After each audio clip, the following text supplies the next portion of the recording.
Ang ating bansa ay kilala sa larangan ng turismo dahil sa mayaman nating mga beaches, kabundukan, malawak na mga kagubatan, mayamang kultura at tradisyon, makasaysayang mga heritage, unique na mga native na pagkain at delicacies. Idagdag pa ang hospitality ng mga Pilipino na siyang dahilan kung bakit dinadayo ng mga turista ang ating bansa taon-taon. At siyang isa sa major na contributor sa ating ekonomiya. Ngunit taong 2010 ay isang pangyayari ang nagbigay ng dungis sa magandang imahe ng turismo sa ating bansa dahil sa nangyaring hostage crisis sa Manila na pinanood ng buong mundo. Samahan niyo po akong balikan ang kwento ng nangyaring Manila hostage crisis noong 2010. Nagtugma kaya ang ginawang imbestigasyon ng ating bansa at ng Hong Kong? Ano-ano ang mga hakbang na ginawa ng ating gobyerno para maayos ang problema? Bago ko po simulan ang ating story, sa mga bago po sa channel ko, please hit the subscribe button at pakipindot na rin po ang ating notification bell para ma-notify kayo sa mga bago nating upload na videos. Si Rolando del Rosario Mendoza ay pinanganak noong January 10, 1955 sa Naec, Cavite at nagtapos ng kolehiyo sa Philippine College of Criminology. Ikinasal at biniyayaan ng 3 anak na isa na ngayong seaman, call center agent at inspector deputy chief ng Abra Province. Noong April 1981 ay naging bahagi siya ng Philippine National Police Force bilang isang patrolman hanggang sa maging isang police captain. Dahil sa kanyang pinakitang husay at dedikasyon sa kanyang propesyon, ay nakatanggap siya hindi lang isa kundi 17 beses na award dahil sa kanyang bravery at honor. Hanggang noong February ng taong 1986, si Mendoza at ang kanyang grupo ay nagawang mabawi ang van na may lamang 13 crates na punong-puno ng pera na ayon sa kanila ay sinubukan umanong i-smuggle palabas ng bansa. Si Mendoza at ang kanyang grupo ay sinurrender ang shipment sa mga otoridad. At dahil dito, ay tinagurian siyang isa sa 10 outstanding policemen ng ating bansa by the JC's International ng nasabing taon. Ngunit noong April 9, 2008, ay may isang hotel chef na si Christian Calao ang nag-akusa kay Mendoza at sa ilan pang mga officers na umaresto sa kanya dahil umano sa isa lamang parking violation. Ayon kay Calao, ay tinaniman siya ng mga ito ng pinagbabawal na gamot sa kanyang sasakyan at pinilit na gumamit ng illegal na gamot bago siya inakusahan ng adik. Matapos noon, ang mga nasabing officers ay nagdemand sa kanya ng access sa kanyang ATM. Pinakawalan lamang siya ng mga ito na magawang makapagbigay ng kanyang kaibigan ng 20,000 pesos on his behalf. Ang Office of the Ombudsman found Mendoza at 4 na iba pa na guilty of misconduct at iniutos ang kanyang dismissal sa serbisyo na siyang naging dahilan ng pagkawala ng lahat ng kanyang benepisyo sa nalalapit niya na sanang retirement.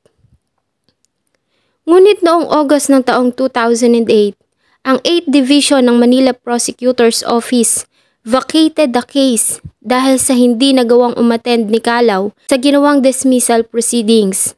At noong October ng pareho pa ring taon, ang Philippine National Police Internal Affairs Service ay nirekomenda na ibasura ang nasabing kaso laban kay Mendoza.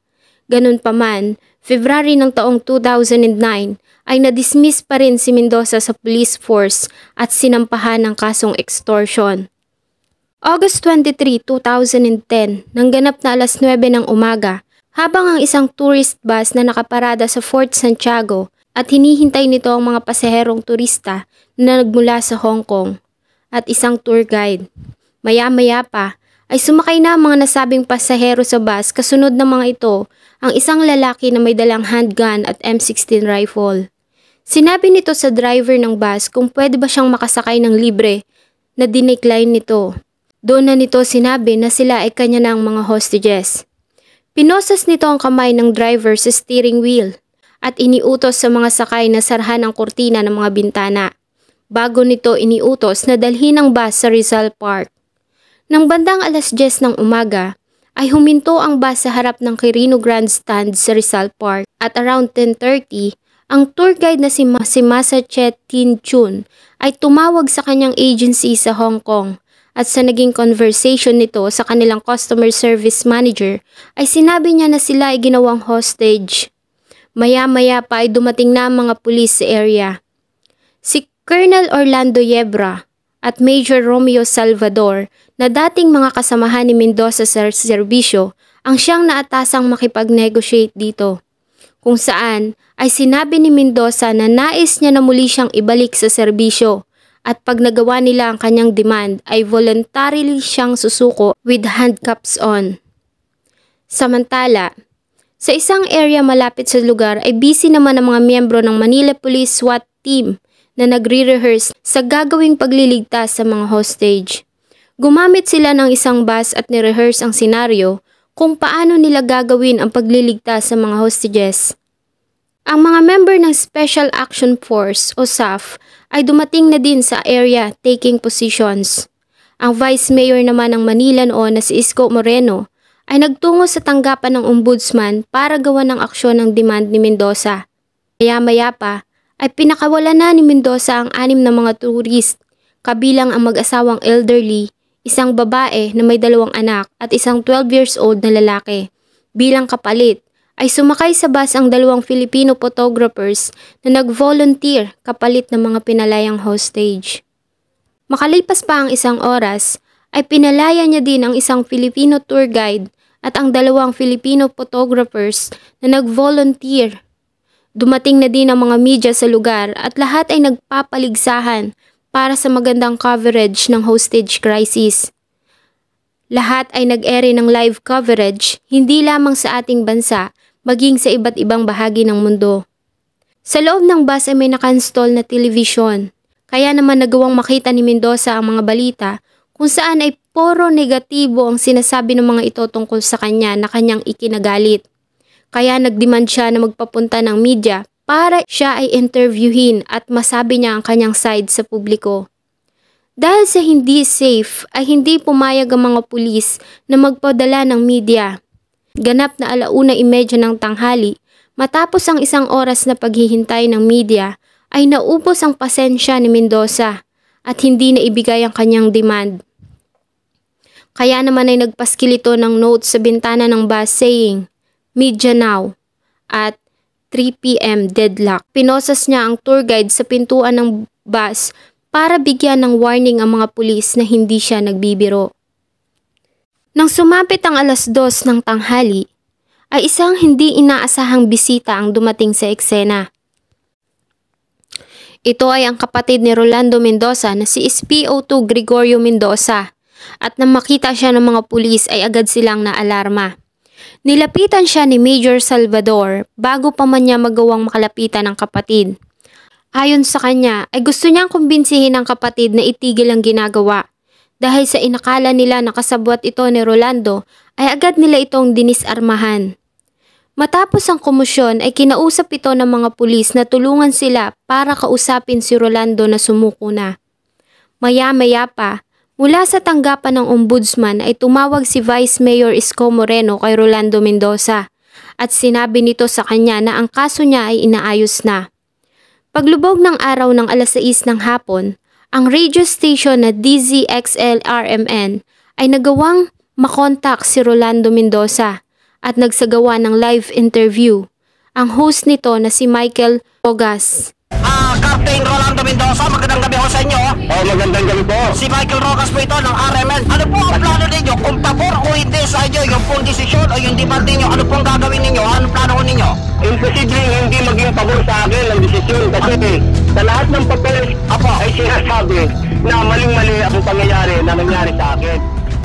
Sa pareho ding oras ay dumating ang desisyon ng Ombudsman sa eksena na agad na iniabot ng kapatid niyang si SPO2 Gregorio at ng mga negotiator kay Rolando. But unfortunately, ay hindi nagustuhan ni Rolando ang laman ng letter na galing sa Ombudsman. Pwede po ba nating basahin sa ere yung pong nilalaman nung pong sulat sa inyo ng Ombudsman? Yes sir, Captain Mendoza. As per our conversation this afternoon, I hereby confirm that I shall personally review in your case. I hope that you will take my word For that, I thank you for understanding my position as I completely understand yours. Basura, itong sulat na to. Hindi ito ang kailangan ko. Wala kwenta yung sulat na yun, yung pinasa ko yan. Walang kwenta yan para sa akin. Ang mas gusto ko pa dyan, sinabi niya, dismiss ka talaga. Mas maganda pa. Ay malamang na may mangyayaring masama dito sa loob ng bus.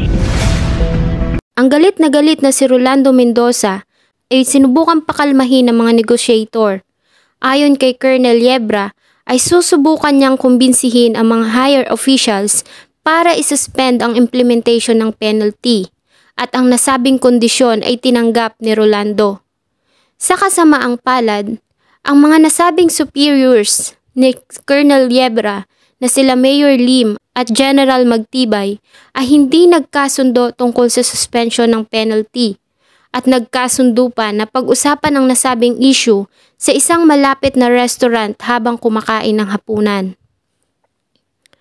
Ang media naman ay nagpatuloy sa kanilang ginagawang live coverage na para bang mga contestants sa isang kompetisyon na nagpapagalingan para makakuha ng mas magandang eksena sa nagaganap na hostage crisis. At ang masakit pa, ang kanilang ginawang live streaming ay nagawa pang mag-reveal ng mga critical na informations tulad na lang ng existence ng mga snipers na nakaposisyon sa paligid. Ganon din ang lahat ng kilos na ginagawa ng mga kapulisan. Sa loob ng bus ay nakikita ni Mendoza ang lahat ng nangyayari sa labas dahil sa napapanood niya ito sa live stream sa telebisyon. Maya-maya pa ay nagkagulo na sa grupo ng mga kapulisan dahil sa ginawang pagpalag ni Gregorio Mendoza matapos na pusasan ito at arestuhin ng mga pulis. Mabilis namang kumilos ang mga kameras at agad nilang itinutok ito sa kapatid ni Rolando. Si Gregorio Mendoza ay inaresto dahil sa ng mga oras na iabot nito ang letter galing sa ombudsman ay tinanong ito ni Rolando kung naibalik na ba sa kanya ang kanyang baril. At sinagot ito ni Colonel Yebra ng oo. Ngunit sumagot si Gregorio na hindi pa, na siyang kinagalit ni Rolando Mendoza. Nagsabi pa ito na hindi na siya makikipag-usap kay Colonel Yebra dahil sinungaling ito. Inaresto nila si Gregorio Mendoza dahil sa pagdadala nito ng baril sa hostage scene at sa ginawa nitong pag-distract sa negotiation. Nalubos na ikinagalit ni Rolando Mendoza.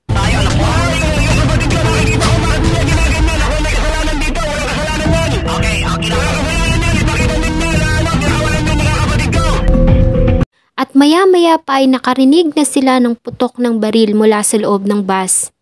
Ang unang putok ay narinig ng bandang 7:21 ng gabi. Sa pareho doing oras ay biniril ng mga snipers ang gulong ng bus para hindi na ito makagalaw. Dito ay biniril ni Mendoza si Masa Che, ang tour leader na kanyang pinosa sa pintuan ng bus. Ayon din sa isang survivor na si Joey Chan Kwok Chu, ay may ilang mga hostages ang sumubok na lapitan si Rolando, ngunit biniril niya ito bago pa man nila ito malapitan. Ngunit binaril niya ang mga ito bago pa man ito magawang siya ay malapitan. Nagsimula na din na pagbabarilin ni Rolando ang iba pang mga hostages. Ayon kay Amil Yong ng Yao Woon, ay sinangga ng kanyang asawa ang katawan nito sa kanya para iligtas siya sa tama ng bala. Ganon din ang ginawa ng kanyang anak na babae na si Jessie. Matapos na iharang nito ang sarili sa kanyang kapatid. Ang passenger naman na si Joey Chan ay sinanggahan niya ang sarili ng kanyang backpack at nagawa niyang makasurvive kahit na nga nagtamo siya ng tama ng baril sa kanyang pulso. At around 7:30 p.m., ang driver naman ay nagawang makatakas at nang makarating ito sa grupo ng mga kapulisan ay nagsisigaw ito ng patay na lahat! Patay na lahat! Ano si Pastor Salo? Pasalita ka! Patay na lahat ng tao!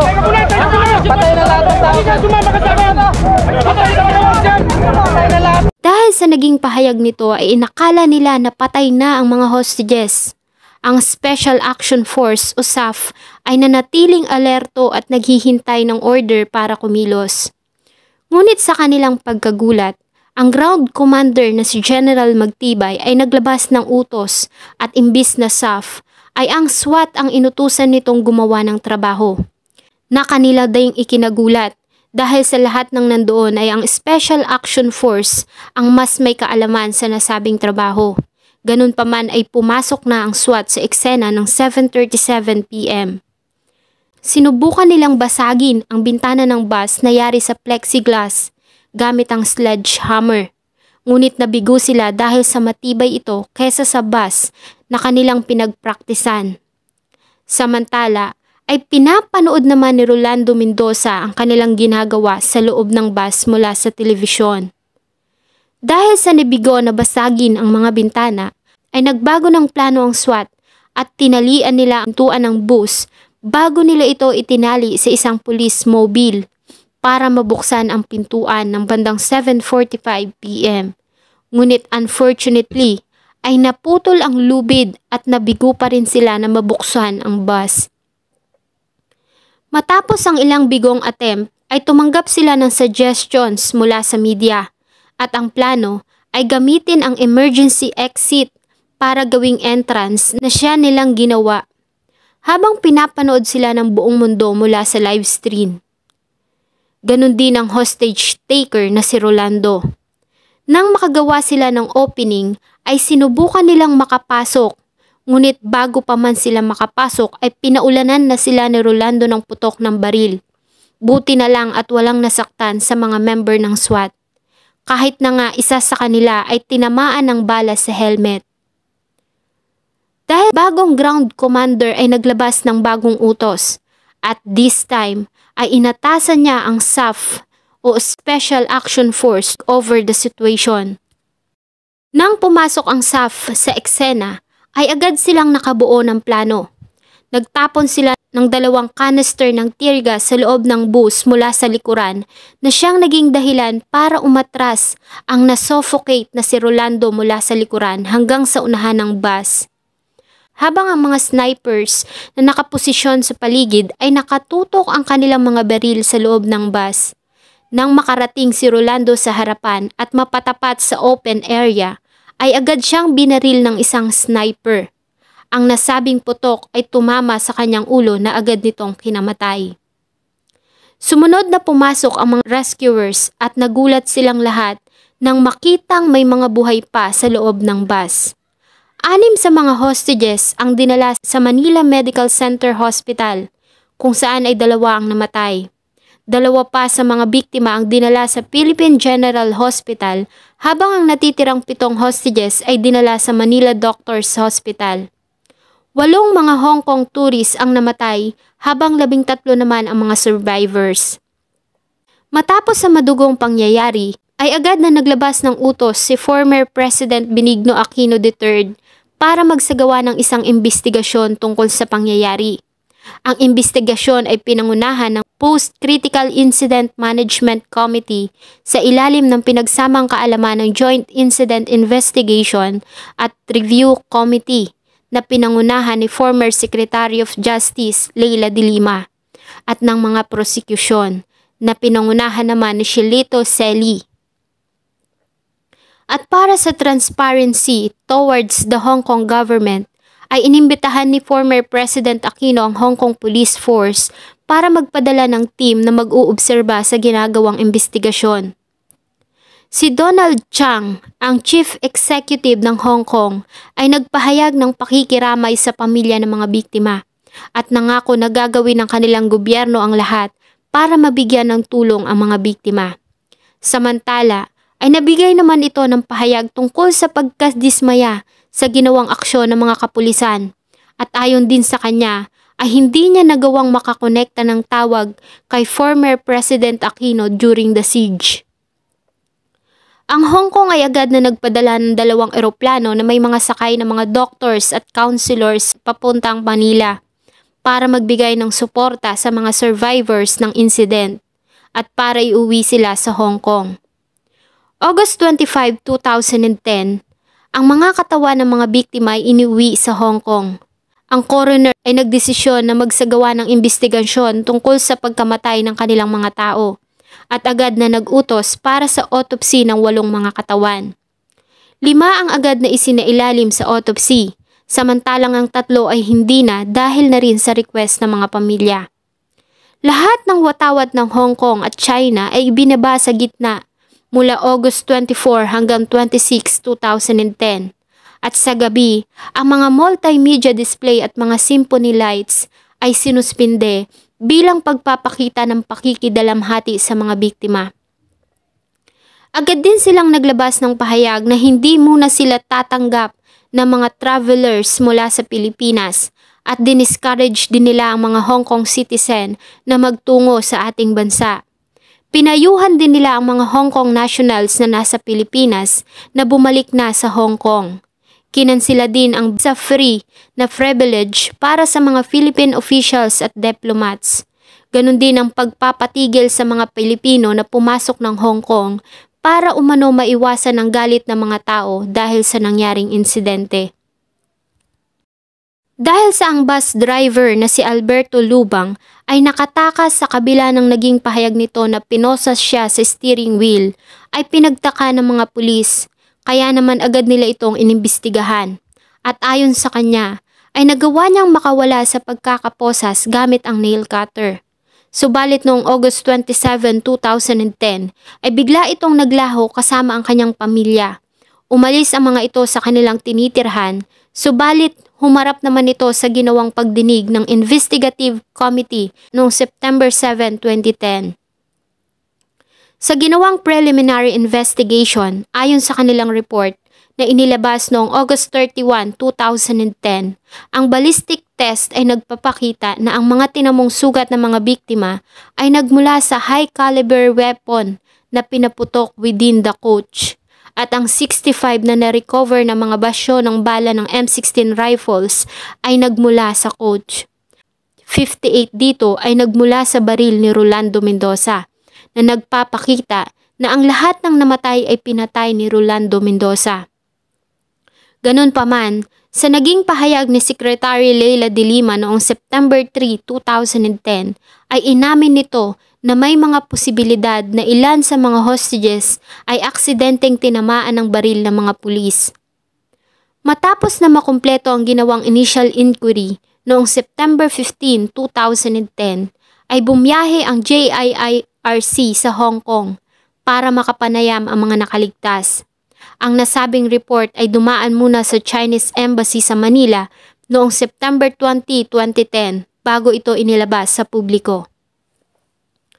Ang nasabing official report ay nakakita ng 8 mga critical na errors sa ginawang paghandle sa hostage crisis. Una, ay hindi nagawang pakilusin ni Manila Mayor Alfredo Lim ang Crisis Management Committee dahil sa hindi nito nagawang ibigay ang mga critical na informations at operational intelligence, chief negotiator at iba pa. Pangalawa, ay hindi nagawang i-appreciate ng mga otoridad ang demands ni Mendoza dahil sa kawalan ng komunikasyon at pakikialam mula sa Department of Justice.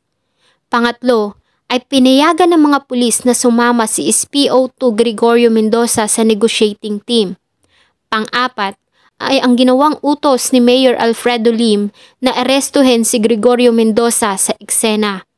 Pang-lima, ay ang ginawang pag-reject ni Magtibay sa order mula sa Philippine National Police Director na hayaan ang SAF na mag-take over ng situation. Sa halip, ay binigay nito ang trabaho sa SWAT na hindi fully equipped at properly trained sa ganitong mga pangyayari. Ang huli ay ang kawalan ng plano kung ano ang susunod na hakbang pagkatapos ng assault at ang crime scene ay hindi na preserve. Dahil dito, ay sinampahan ng administrative o criminal charges ang 15 individual kasama na si Manila Mayor Alfredo Lim, Vice Mayor Isko Moreno, Ombudsman Mercedes Gutierrez at Emilio Gonzales III, Government Undersecretary Rico Puno, Retired Philippine National Police Chief Director General Jesus Versosa, National Capital Region Police Officer Director Leocadio Santiago Jr., Manila Police District Chief Superintendent Rodolfo Magtibay, MPD Hostage Negotiator Orlando Yebra, SWAT Colonel Nelson Yabut at Commander Santiago Pascual, Journalist Erwin Tulpo, Michael Rogas at ilang mga broadcasting networks.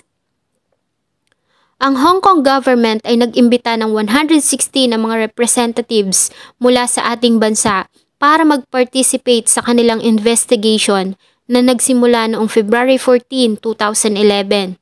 Kabilang dito ang kapatid ni Rolando Mendoza na si SPO2 Gregorio Mendoza, Manila Mayor Alfredo Lim, Vice Mayor Isko Moreno, ilang mga reporters na nag-cover sa insidente, miyembro ng SWAT team at ilang mga forensic experts.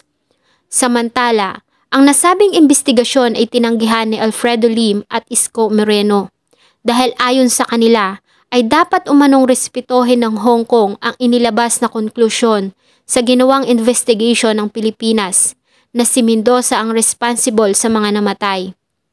Sa ginawang investigasyon ng Hong Kong ay in-interview nila ang 31 na mga witnesses mula sa Hong Kong at 10 mula sa Pilipinas. Ang coroners na may 5 miyembro ng jury ay magtatanong ng mga katanungan na sasagutin nila ng yes, no o uncertain. Ang nasabing methods ay unique sa Hong Kong's history at procedures. At sa nasabing verdict ay sinisi nila sa Philippine authorities dahil sa pagiging incompetent umano ng mga ito sa ginawang paghawak ng insidente. Nagpaabot naman ng pakikiramay si former President Aquino sa mga biktima at ayon din sa kanya ay hindi siya na-impress sa mga hakbang na ginawa ng mga kapulisan sa pag-handle ng crisis. Pero pinagtanggol niya pa din ang mga ito at isinisi ang problema sa media dahil sa ang ginawa ng mga itong live streaming ng krimen ay siyang naging dahilan kung bakit nahirapan ang mga kapulisan. Ilang mga members ng House of Representatives ay kinundi na din ang ginawang pag-handle ng MPD sa sitwasyon. Si Representative Gabriel Luis Quisumbing ay isinisi ang non-stop media coverage, saying na ang ginawang live coverage ng media ang sumira sa ginawang police rescue operations at nag-author ito ng bill constraining media coverage para maiwasan na maulit-ulit ang pangyayari. March 31, 2011, si Ombudsman Emilio Gonzales ay tinanggal sa serbisyo ni former President Aquino III matapos makatanggap ng report na hiningian nito ng malaking halaga si Rolando Mendoza para i-reconsider ang kaso. Subalit nagpasa naman ng apela si Gonzales claiming na siya hinusgahang guilty bago pa man magsimula ang investigasyon. Si Donald Chang, ang Chief Executive ng Hong Kong, ay nag-offer sa 8 biktima na ilibing sa tribute garden bilang bahagi ng Wu Hop Shek Public Cemetery na nakalaan para sa mga Hong Kong national na nagpakita ng kakaibang act of bravery para iligtas ang iba. July 1, 2011, si Masa Che, Fu Chuqian at Ken Leung Kam Wing ay binigyan ng award na gold medal para sa kanilang pinakitang katapangan ng Hong Kong government. Humingi naman ng tawad ang magulang at pamilya ni Rolando Mendoza sa nagawa ng kanilang anak sa gobyerno ng Hong Kong. August 2011, ang dalawang mga survivors na sila Joey Chan Kwok Chu at Yok Shu Ling kasama ang kapatid ni Masa Che ay nakipagkita sa ilang officials ng ating bansa para pag-usapan ng compensation. Sa nasabing pagbisita, si Manila Mayor Joseph Estrada at ang Cabinet Secretary na si Almendras ay nakipagkita sa mga biktima kasama ang ilang Hong Kong officials at nagbigay sila ng token of solidarity sa mga biktima at kanilang pamilya. August 2014 ay muli nang binuksan ng Hong Kong ang kanilang bansa para sa mga Filipino at pinayagan na nilang magtungo ang mga Hong Kong national sa ating bansa. Binalik na din ang visa-free privilege para sa mga Philippine officials at diplomats na gustong magtungo sa Hong Kong. Taong 2015, ang Hong Kong government at Philippine government kasama ang mga biktima at kanilang mga pamilya ay nagkasundo sa halagang hindi na pinaalam sa publiko para sa compensation. April 12, 2018, 8 taon matapos ang masakit na pangyayari, ay formal na humingi ng apology si former President Rodrigo Roa Duterte sa nangyaring hostage crisis nang magtungo ito sa Hong Kong. Ayon kay Gregorio at Florencio Mendoza na mga kapatid ni Rolando Mendoza, Ang tanging gusto lamang umano ng kanilang kapatid ay isang patas na pagdinig mula sa ombudsman na hindi man lang binigyan nito ng pagkakataon para ipagtanggol ang sarili. Sa halip ay agad nilang tinanggal ito sa serbisyo. Sana po ay nagustuhan nyo ang isa na namang malungkot na kwento ng krimen na akin pong ibinahagi. Huwag nyo pong kalimutang mag-iwan ang inyong saloobin at suggestion sa ating pong comment section. Thank you so much po and see you in my next video.